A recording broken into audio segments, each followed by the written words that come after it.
As for Tantor, Woody Allen was supposed to voice him, but Jeffrey Katzenberg once again swiped him away from Disney after making a deal for DreamWorks to distribute his next pictures and be the voice of the lead in their animated film, Ants. Ultimately, the elephant was voiced by Wayne Knight. Absolutely, I'd love to voice the funny cartoon elephant for your film. No need to fear, as this is a job for... the Wayne Knight! Because when you think of Baloo from Rudyard Kipling's The Jungle Book, you think of the big grey sloth bear, deep in the jungle of India, mentoring the man cub about the laws of the land. And he's also one heck of a bush pilot! You know, just like what old Rudy always intended. The film was released on November 18th, 1988. It wasn't alone. On the exact same day as Oliver and Company, Spielberg and Bluth put out their latest animated feature, The Land Before Time. It was a moment when Disney had to finally prove their worth by directly facing their competition. So who came out victorious from this epic animated battle?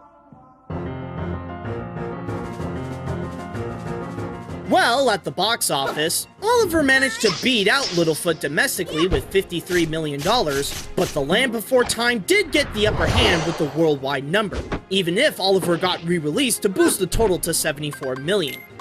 As for which movie critics preferred, quick, give that jerk over there 2 thumbs down! His film contains very frightening scenes that would haunt my nightmares! Think of the children! Mother? No, wait!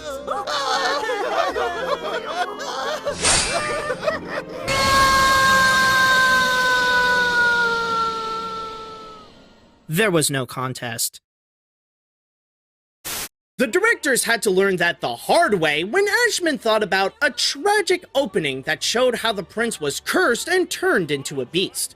For Wise and Truesdale, they cannot take the idea of starting the movie off with an angry little brat turning into a monster seriously.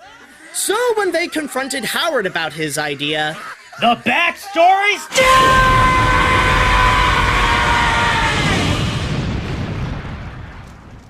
let's just say that it was the last time anyone ever confronted him on an idea of his. With computer animation taking over, Disney was viewed as old-fashioned, and not only were they failing to impress audiences, but it was starting to literally cost them as well. And if they ever hoped to survive in this new, fully digital world, they would have to learn to adapt and start making their own fully computer animated features, meaning that they would have to make a lot of sacrifices along the way, including hand-drawn animation. Oh, hand-drawn, you will be gone, you're clearly outdated. Read my lips and come to grips with the reality. We must let go of the past, since pencils are not meant to last. Say hello to the future with CG! So hand-drawn tends to pass on all of our profits. But stay calm, we will move on, take it from me. We'll make the next CG star. We won't even need Pixar. Computers will make our films a real trip. They'll no longer take a terminal dip. Their assets golden, it has been chosen. Disney will be in 3D. Whoopee! So long! No more hand-drawn!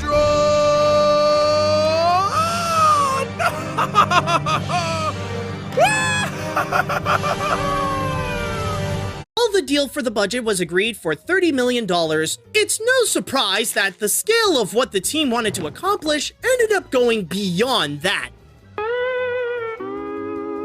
Where the movie's price tag ultimately went up to around $50 to $70 million. As much as he believed in the film, Michael Eisner was ready to shut down the whole thing before it ended up costing too much money. But after a heated debate, then head of Walt Disney Pictures, Jeffrey Katzenberg, managed to convince him to keep the film alive, mainly because of how it would be worth it for Disney to have this big collaboration project with Steven Spielberg. You are one lucky rabbit. I would say that title belongs to Oswald, but when's the last time anyone talked about him? The one who first thought about the piece was actually not from any of the filmmaking team, but rather, it was Michael Eisner, who got the idea after attending his son's graduation, since the piece is known by many as a staple for those ceremonies. As for what would be represented visually, Eisner thought about presenting a large wedding featuring all the Disney princesses with their lovers, each carrying their future children as they say their I do's. For the animators, this was absolutely horrifying. Because not only would it look like the characters were a part of some freaky religious cult ritual, but also, if Disney presented all the princesses pregnant next to their true loves, then it would lead the audience to think about the process of how they were, how can I put this? Getting knocked up. We did more than just kiss. It's clear he didn't miss. Also, just a reminder, most of the Disney princesses are below the age of 18. Ultimately, Michael agreed to scrap it, but still really wanted them to use the piece. Oh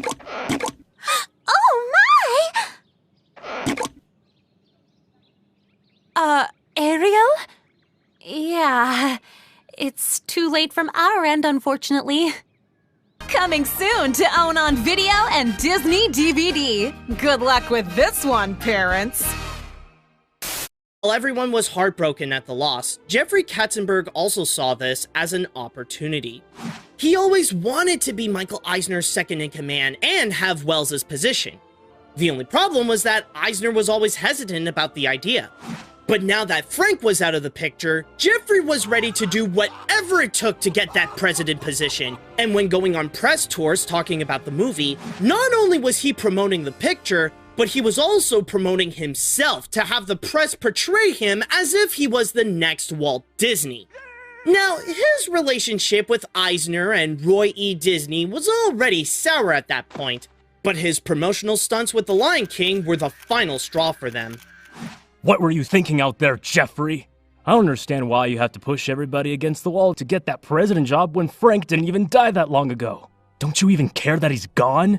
You know, I could have made you president if you waited a little longer. But now the last person I want to give this position is to an egotistical, stressful, and greedy individual like you. Now don't ever ask me for the job again, and get back to work.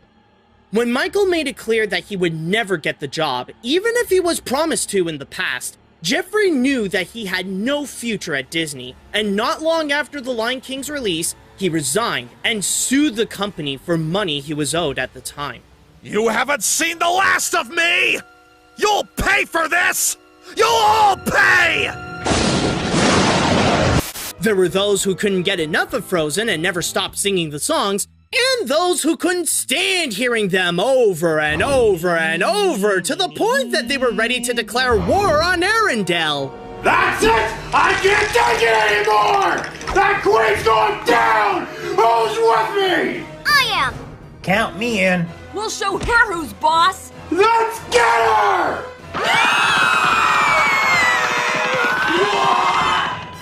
Yes, I'd like to purchase 5 plane tickets to Norway, please.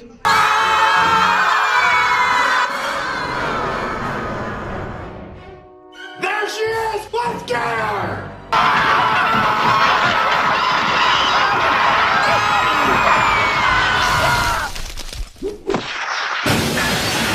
Can't I just relax for one day without having to deal with this nonsense? That's the 14th angry mob within the past few hours.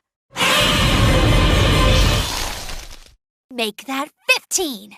In the summer of 2011, they had to pick either the grand finale of the 10-year saga, where the boy wizard and his fellow students at Hogwarts face off against Lord Voldemort and his legion of Death Eaters in the ultimate battle of good and evil wizardry.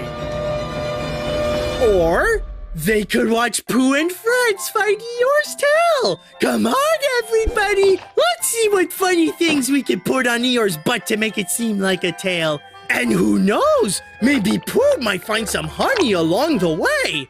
Oh, let me tell ya, that summer was filled with tough decisions like this.